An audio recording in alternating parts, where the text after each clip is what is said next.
हाँ, तो आज हम लोग पढ़ेंगे रेस्पिरेशन इन ऑर्गेनिज्म के बारे में। मीन्स कह सकते हैं कि सेलुलर रेस्पिरेशन के बारे में, क्योंकि पिछले बार हम लोगों ने ब्रीदिंग के बारे में या जिसको एक्सटर्नल रेस्पिरेशन भी कहते हैं उसके बारे में कंप्लीट तरीके से पढ़ चुके थे। तो आज हम लोग पढ़ने वाले हैं सेलुलर रेस्पिरेशन के बारे में, ठीक है। तो सेलुलर रेस्पिरेशन इन ह्यूमन, तो सबसे पहले मैं आपको बता दूं कि सेलुलर रेस्पिरेशन जो है, सेल के अंदर एक सेल ऑर्गेनेल्स होता है जो हम लोग उसको माइटोकॉन्ड्रिया कहते हैं। Mitochondria double membrane bound structure होता है जिसका अंदर वाला जो शेप होता है वो इरेगुलर होता है। ये आप सेल चैप्टर में पिछले क्लास में पढ़े होंगे, ठीक है। अंदर वाला शेप जो है इरेगुलर होता है और इसके अंदर जो है फ्लूइड भरा होता है जो रेस्पिरेशन में मदद करता है। समझ में आ रही बात?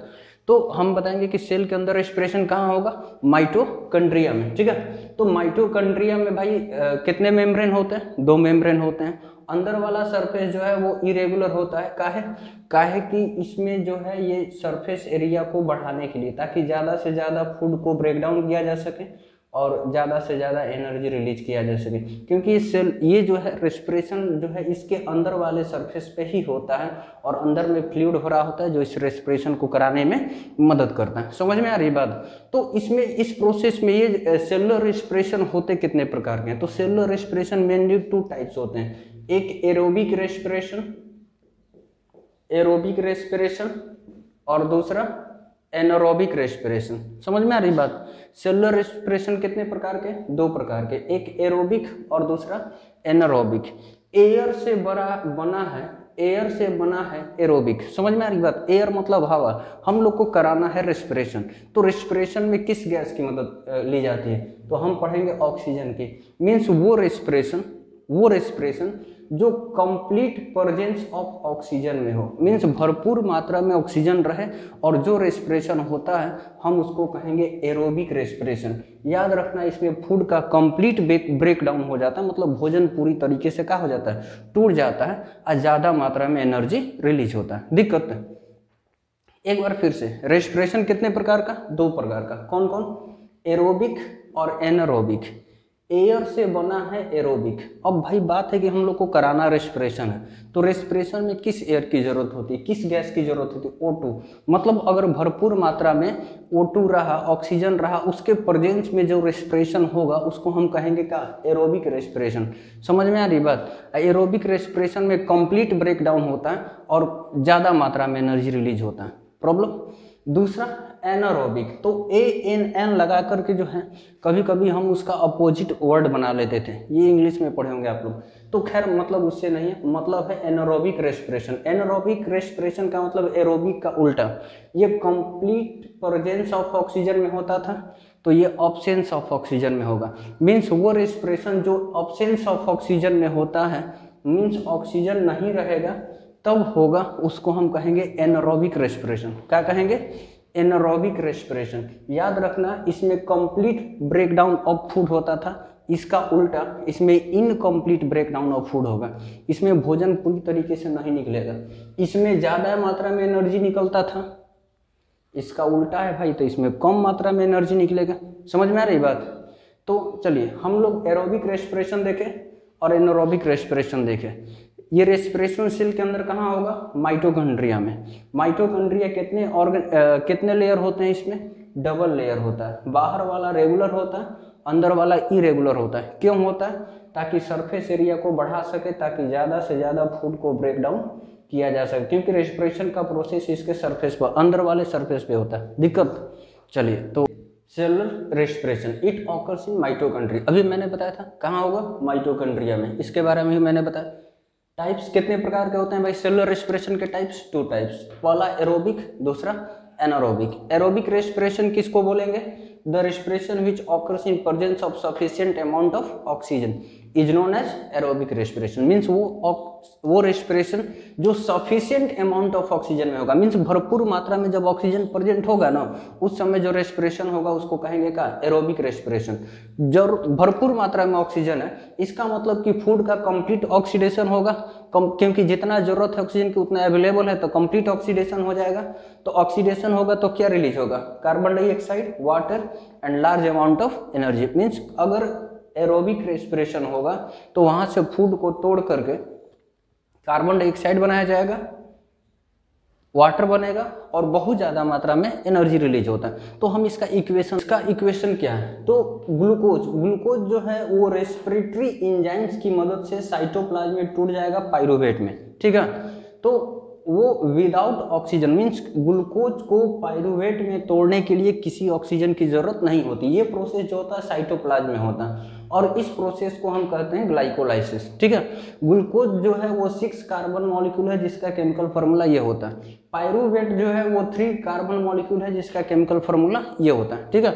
इसके बाद अब हम देखेंगे कि ये पाइरूवेट जो है ये ऑक्सीजन के प्रेजेंस में जब टूटेगा तो फाइनली मिलेगा हमको CO2, H2O और एनर्जी। मीन्स इसका हम सिंपल इक्वेशन लिखना चाहें तो हम लिख सकते हैं C6H12O6 प्लस 6O2।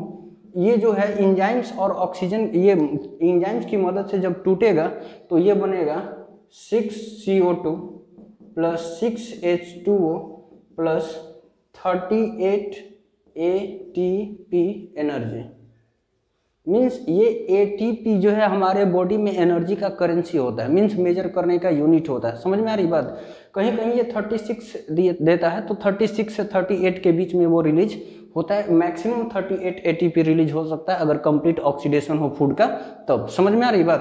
तो ये ATP हमारे बॉडी में एनर्जी का करेंसी है जिसका फुल फॉर्म होता है एडिनोसाइन ट्राइफॉस्फेट। प्रॉब्लम है एक बार फिर से, हमने कहा कि ग्लूकोज जो है वो साइटोप्लाज्म में बिना ऑक्सीजन की मदद से टूटेगा पाइरूवेट में, और ये पाइरूवेट जो है वो ऑक्सीजन की मदद से टूट जाएगा किसमें? कार्बन डाइऑक्साइड, वाटर और एनर्जी, जिसका सिंपल इक्वेशन हम लोग यहाँ लिख सकते हैं। दिक्कत है? चलिए अब हम लोग हाँ, तो anaerobic respiration, the respiration which occurs in absence of oxygen is called anaerobic respiration. Means वो रेस्पिरेशन जो ऑक्सीजन के ऑब्सेंस में होता है, मीन्स जब ऑक्सीजन नहीं रहेगा तो उस समय जो रेस्पिरेशन होगा उसको हम क्या कहेंगे? एनारोबिक रेस्पिरेशन कहेंगे। समझ में आ रही बात? अब देखो एनारोबिक रेस्पिरेशन में क्या होगा, तो सबसे पहले ग्लूकोज जो है टूटेगा पाइरूवेट में, वो तो प्रोसेस होगा ही कहाँ पर? साइटोप्लाज्म में, रेस्पिरेटरी एंजाइम्स की मदद से, वहाँ कोई ऑक्सीजन की जरूरत नहीं पड़ती। और उसके बाद इस पाइरूवेट को कन्वर्ट किया जाएगा इथाइल अल्कोहल H2O, और यहाँ से बहुत कम मात्रा में एनर्जी निकलता है, मात्र 2 ATP। प्रॉब्लम है तो याद रखना, एनारोबिक रेस्पिरेशन में जो है इथाइल अल्कोहल का फॉर्मेशन होता है जिसका केमिकल फार्मूला C2H5OH, H2O बनेगा और यहाँ से जो है 2 ATP मीन्स बहुत कम मात्रा में एनर्जी। देखें नोट में, the formation of ethyl alcohol and CO2 during anaerobic respiration in yeast is known as fermentation. Means ये हुआ कि ईस्ट में एनारोबिक रेस्पिरेशन के दौरान जो इथाइल अल्कोहल और कार्बन डाइऑक्साइड प्रोड्यूस होता है, इस प्रोसेस को हम कहते हैं क्या? फर्मेंटेशन। मीन्स ईस्ट में एनारोबिक रेस्पिरेशन होगा, पहली बात। दूसरी बात कि उसमें जो एनारोबिक रेस्पिरेशन होगा उसमें इथाइल अल्कोहल और कार्बन डाइऑक्साइड प्रोड्यूस होगा, और इस कार्बन डाइऑक्साइड और इथाइल अल्कोहल प्रोड्यूस करने के प्रोसेस को हम कहेंगे फर्मेंटेशन। मीन्स अगर क्वेश्चन पूछा जाए व्हाट इज फर्मेंटेशन, तो आप यहाँ से लेकर के यहाँ तक इसका आंसर लिख सकते हो, ठीक है। दूसरी बात कि ये फर्मेंटेशन प्रोसेस जो है ईस्ट में एक स्पेशल इंजाइम्स की मदद से होता है, जिस इंजाइम को हम लोग जाइमोज बोलते हैं। दिक्कत, और ये ईस्ट की मदद से इथाइल अल्कोहल और कार्बन डाइऑक्साइड प्रोड्यूस करा के हम लोग अपने लाइफ में बहुत सारी चीज़ों का उपयोग भी करते हैं। जैसे ये जो है केक बनाने में काम आता है, ब्रेड बनाने में काम आता है, लॉफ्टी ब्रेड, ठीक है। उसके बाद स्वीट्स बनाने में, जिसे जिलेबी बनाने में काम आता है, और उसके बाद सबसे इम्पोर्टेंट चीज़ तो छूटिए गया, ये अल्कोहल बनाने में काम आता है, फ्रूट बियर जिसको कहते हैं। दिक्कत, तो ये सारा जो है यहाँ एनारोबिक रेस्पिरेशन के बारे में है, ठीक है। अब एक चीज़ और है कि कभी कभी क्वेश्चन पूछ देता है कि जब हम लोग हार्ड वर्क करते हैं, ठीक है, जब हम लोग हार्ड वर्क करते हैं या फिर अगर लंबे समय तक दौड़ते हैं, लंबे दूरी तक, ठीक है, तो हमारे पैर के मसल्स में जो है क्रैम्प होना शुरू हो जाता है, दर्द होना शुरू हो जाता है। वो क्यों होता है? ठीक है, तो एक्चुअली हमें जब हम रिलैक्स होते हैं तो हमारे बॉडी को कम एनर्जी की ज़रूरत होती है। समझ में आ रही बात? तो वो जो रेस्पिरेशन हम लोग करते हैं, नाक से सांस लेते हैं, जितना ऑक्सीजन बॉडी के अंदर जाता है उससे हमको कंप्लीट मात्रा में ऑक्सीजन मिल जाता है। उससे एनर्जी की ज़रूरत पूरी हो जाती है। लेकिन जब हम हार्ड वर्क करते हैं, ठीक है, या मान लो दौड़ते हैं, तो उस समय हमारे बॉडी को ज़्यादा एनर्जी की ज़रूरत होती है। लेकिन बात ऐसा है भाई कि ज़्यादा एनर्जी मिलेगा कब? जब ज़्यादा फूड टूटेगा तब। ज़्यादा फूड तोड़ने के लिए ज़्यादा मात्रा में ऑक्सीजन चाहिए। समझ में आ रही बात?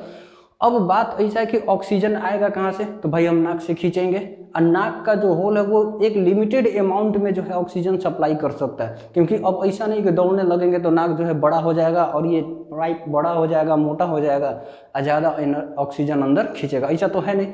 तो हम दौड़ते हैं, सांस लेते हैं, लेकिन जितना एनर्जी की ज़रूरत होती है उतना एनर्जी प्रोवाइड कराने के लिए उतना मात्रा में ऑक्सीजन पहुँच नहीं पाता है। तो उस समय फूड टूटता तो है लेकिन इनकम्प्लीट टूटता है, क्योंकि उसको भरपूर मात्रा में ऑक्सीजन नहीं मिलता है। अब क्या होगा? तो उस समय जब इनकम्प्लीट मात्रा में फूड टूटेगा तो लैक्टिक एसिड जमा हो जाएगा मसल्स में। जो है क्या होगा? इनकम्प्लीट ऑक्सीडेशन के चलते लैक्टिक एसिड बनेगा। समझ में आ रही बात? अब एसिड का फॉर्मेशन हो गया कहाँ पर? सेल में। क्यों? इनकम्प्लीट ऑक्सीडेशन ऑफ फूड के चलते, क्योंकि भरपूर मात्रा में ऑक्सीजन हमको मिला नहीं। ठीक है, अब देखो क्या हुआ।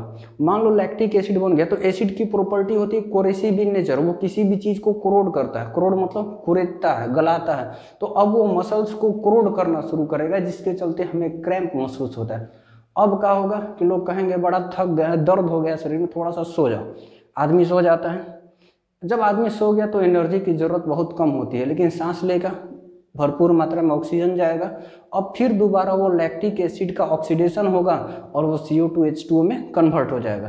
तो धीरे धीरे धीरे धीरे वो सारा एसिड जो है CO2 और H2O में कन्वर्ट हो गया, एसिड घट गया, खत्म हो गया और हमारा दर्द खत्म हो गया। समझ में आ रही बात? तो कहने का मतलब अगर क्वेश्चन पूछ दे कि एक हार्ड वर्क के बाद या लंबे रन के बाद शरीर मसल्स में क्रैम्प होना शुरू हो जाता है, क्यों? तो और उसके बाद ये सोने के बाद थोड़ा रिलैक्स करने के बाद क्रैम्प खत्म हो जाता है। तो ये सारी बातें आई होप समझ। Why cramps arises in muscles after a hard work और लॉन्ग रन? तो हमने बताया था जिसे अभी कि जब हम लोग हार्ड वर्क करते हैं तो बहुत ज़्यादा एनर्जी की ज़रूरत होती है, जिसके चलते रेट उस रिक्वायर्ड एनर्जी के अमाउंट को फुलफिल करने के लिए रेट ऑफ रेस्पिरेशन क्या होता है? बढ़ा दिया जाता है। रेट ऑफ रेस्पिरेशन बढ़ा तो दिया जाता है, लेकिन उतना सफिशिएंट अमाउंट में ऑक्सीजन पहुंचता नहीं है। ठीक है, और ये जो है इसी कारण से हमारे सेल के अंदर एनारोबिक रेस्पिरेशन कैरी आउट किया जाना शुरू हो जाता है। ठीक है, और इस प्रोसेस के दौरान लैक्टिक एसिड बन जाता है, जैसा कि भी हमने बताया था, और इसी एसिड के चलते जो है क्रैम्प अराइज होता है। तो इसका इक्वेशन क्या है? तो सबसे पहले मैंने बताया था ग्लूकोज तो पाइरूवेट में टूटेगा, क्योंकि यहाँ ये प्रोसेस साइटोप्लाज्म में होता है, यहाँ किसी ऑक्सीजन की जरूरत नहीं होती। अब यहाँ लिमिटेड अमाउंट ऑफ ऑक्सीजन के प्रेजेंस में ये पाइरूवेट लैक्टिक एसिड में फॉर्म हो जाएगा और यहाँ से 2 ATP एनर्जी रिलीज किया जाएगा। तो ये बॉडी में जो एनारोबिक रेस्पिरेशन होता है उसका केमिकल इक्वेशन है। समझ में आ रही बात? चलिए लिख लीजिए इसको।